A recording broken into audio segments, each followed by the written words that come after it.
Só quem não tem mínima, não é alfabetizado minimamente em mídia, acredita. Ah.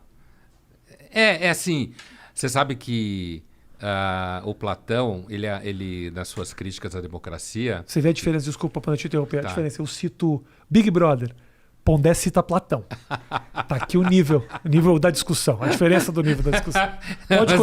Pode continuar com Platão. Mas tem tudo a ver com o que você está falando, bom. você vai ver.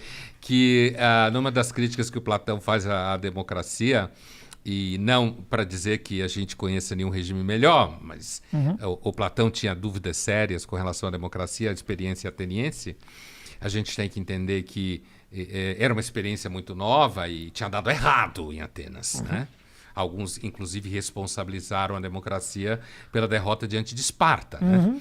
Então, assim, então o Platão ele dizia que a democracia era uma teatrocracia. Ele usava exatamente essa expressão, teatrocracia, no sentido de que a democracia é, em grande parte, uma farsa, né? Mas uma farsa retórica. Porque como você tem que convencer pessoas para você ganhar votos, né? Que era exatamente isso que existia, então a farsa era exposta. Todo mundo sabia que estava todo mundo mentindo o tempo todo. Então a gente pega esse comentário do Platão sobre o caráter farsesco da democracia. Quanto mais você expõe, mais você tem que mentir. Sim. Para ficar parecendo que, na verdade, não. Existe, de fato, ali um conjunto de valores em jogo, quando não existe porra nenhuma. Sim. Nesse universo. É uma questão de controle, você quer controlar um pouco as suas narrativas. Você tem que conduzir ali para chegar num certo resultado. E aí, nesse caso, quando você extrapola do mundo político imediato para o mundo da mídia em relação a patrocínios, aí você tem. Se a Globo manda nisso aqui, então você vai precisar de alguém que trabalha para ela, e todo mundo sabe que quem trabalha para a Globo, se ela disser não dá entrevista. E a Globo redige pedidos de desculpas para os artistas, um controle da percepção, né? Então, você entra naquele lugar, você vai ganhar, você vai ter exposição e tal, mas você vai ter ali um cercadinho, de novo a história do cercadinho em que você vai viver. E isso é mundo de gente grande. Aqui, ó, o Cláudio pergunta: a vida pode ter sentido para um ateu? Óbvio que sim. Você não precisa da religiosidade para dar sentido para a pessoa. Você é ateu, Pondé? Sou ateu não praticante, como eu me defino. Assim... Não é defensor da ideia, mas se perguntar... Não, eu não pratico, Okay. Mas assim, eu acho, Rafinha, que isso também depende, talvez, da história de vida, um pouco da personalidade. Eu, até hoje, não experimentei na minha vida a necessidade de religião para ter sentido no meu dia a dia. Entendeu? Se você... um caso... O avião está caindo.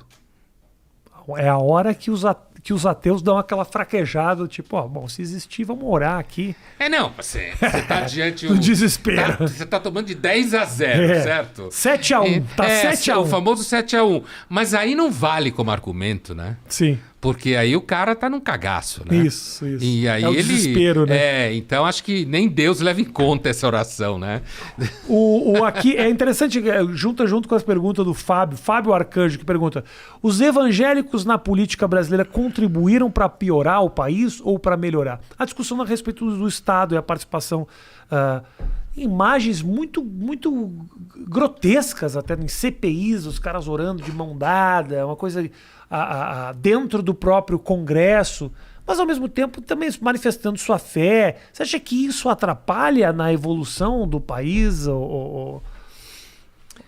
Eu acho que o Brasil tem tanto problema de disfuncionalidade no Estado e na sociedade, na elite, na distribuição de riqueza, que eu não acredito que dê para dizer que os evangélicos per si são um problema a mais.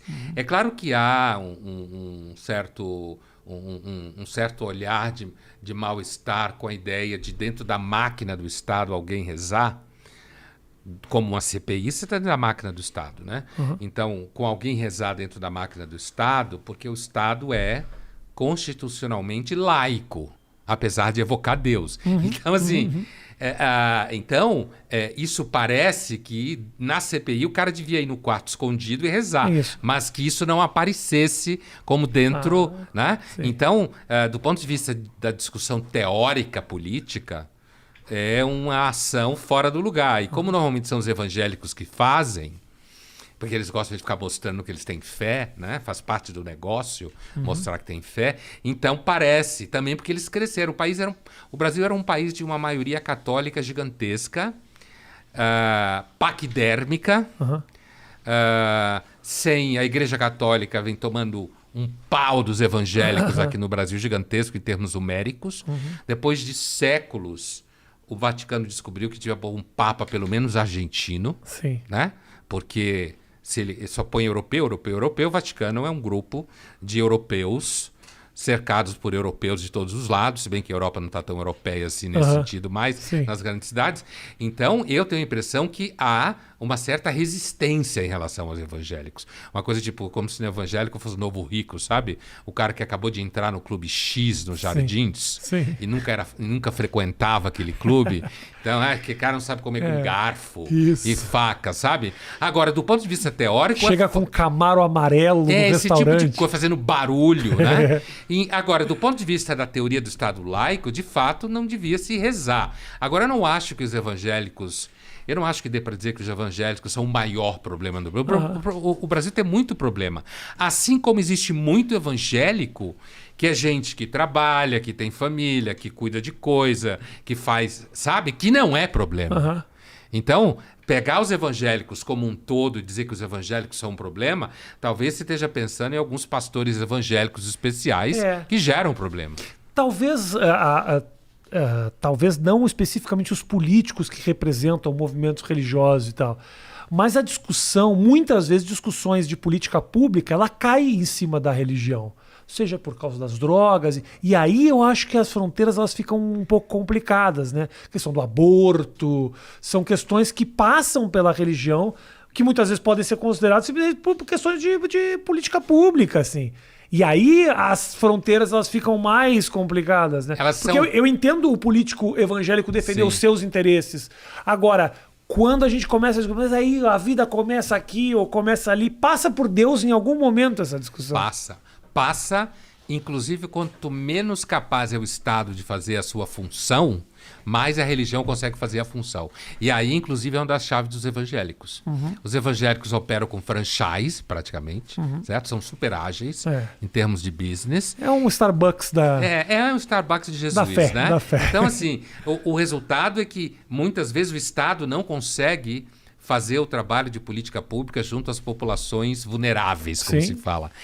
Mas aquele bairro tem uma igreja. Tem. E aquela igreja se transforma no programa de final de semana. E aquela igreja faz com que os filhos se encontrem. E aquela igreja faz com que os filhos namorem. E aquela igreja faz com que as crianças fiquem longe das drogas. Certo? E aí a igreja emplaca. Ela promete entregar Jesus e ela entrega. E aí o Estado, que inclusive é disfuncional, então ele não consegue chegar lá e dizer, peraí, então, essa discussão aqui essa discussão do aborto ou a discussão do sexo, eu lembro que eu escrevi uma coluna alguns anos atrás sobre a Damares e que deu um pau danado. E claro, a Folha colocou na primeira página um trecho da coluna, porque a Folha gosta de sangue. E quem trabalha na Folha normalmente gosta de sangue, né? Então, assim... E aí, era uma coluna em que eu dizia que a Damares tinha razão. A Folha. Certo? Que é mais aqui... Vamos foder o Pondé aqui. Bota esse negócio. Assim, porque a gente gosta de sangue, né, na Folha. Então, assim... Aí, eu dizia, em algum momento da coluna, que a Damares tinha razão, né? Tinha razão no sentido de que as famílias deveriam proteger as suas filhas de um sexo precoce. E devem mesmo. Porque você tem meninas de 14, 15 anos com filho. Fazendo sexo. Sim. Certo? E ela tem um filho com 15 e vai ter outro com 17. Certo? E se as famílias que dificilmente conseguem fazer esse trabalho, às vezes as igrejas conseguem, fazer uma contenção desse tipo de prática, que é necessário que se faça. E aí, é claro que eu escrevi a Damares tem razão, justamente para gerar pau, né? Aham. Porque o que eu estava querendo dizer era o seguinte, olha, todo mundo muito bonitinho, com sua vida secularizada bonitinha, com suas opiniões seguras, indo nas suas pizzarias da Zona Oeste, certo? Agora, as meninas de 15 anos, 14, estão ficando grávidas e ficam mesmo. É. E se não tiver pai e mãe, ou pelo menos mãe que fica olhando, se não tiver alguém, um adulto que olhe, ela vai engravidar e vai ter 3 filhos até 20 anos. E isso acontece no Brasil todo dia. Sim. Sim, sim, total. Mas então fica essa zona, fica uma zona em que a religião não devia estar presente, mas a religião está.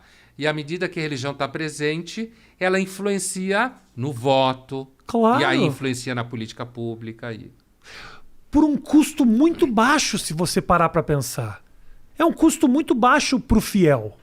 Eu vi uma entrevista muito baixo. Quer dizer, a igreja coloca a tua vida no lugar, faz com que você não tenha 2, 3 filhos a mais, ou seja, organiza as tuas finanças indiretamente e te cobra 10% disso. Eu vi há muito tempo atrás uma entrevista do Edir Macedo falando a questão do dízimo. 10%, porra, tinha 10% das pessoas, que absurdo. E ele fala uma coisa que, porra, te faz olhar a questão de outra forma. Só um pouquinho, 10% você acha muito? Deixa eu falar uma coisa. Eu pego esse sujeito desempregado, batia na mulher, É isso aí. alcoólatra, os filhos desacreditados Obrigado. no mundo das drogas, porque como o pai não trabalha, está em casa mesmo, não tem como cuidar da família, a mãe desesperada fazendo 2, 3 empregos para poder botar algum dinheiro dentro de casa. Eu pego esse cara, consigo um emprego para ele, ou pelo menos boto a vida dele no lugar, a ponto dele conseguir botar uma roupa para ir para uma entrevista. Esse cara melhora de vida, a situação na casa melhora, os filhos voltam. Eu tiro 10% disso? Você acha que eu tô cobrando caro? Porra, se não fosse por isso, o cara tava morto. Eu tiro 10% do sucesso desse cara, porque muitas vezes ele também é um cara que tá mal do emprego, que não precisa estar na desgraça. É um cara que tá mal do emprego, meio desacreditado. Eu vou lá dar uma injeção de autoestima nesse cara que ele chega, melhora de emprego, quer dizer... Então, assim, é uma visão muito... Essa crítica de longe, falar que a igreja é o grande vilão e que rouba o dinheiro, é patética, é muito simplista. É exatamente isso. E isso é interessante. Eu, inclusive, cheguei a fazer discussões dessas em sala de aula, né? Usar argumentos exatamente esses que você acabou de citar.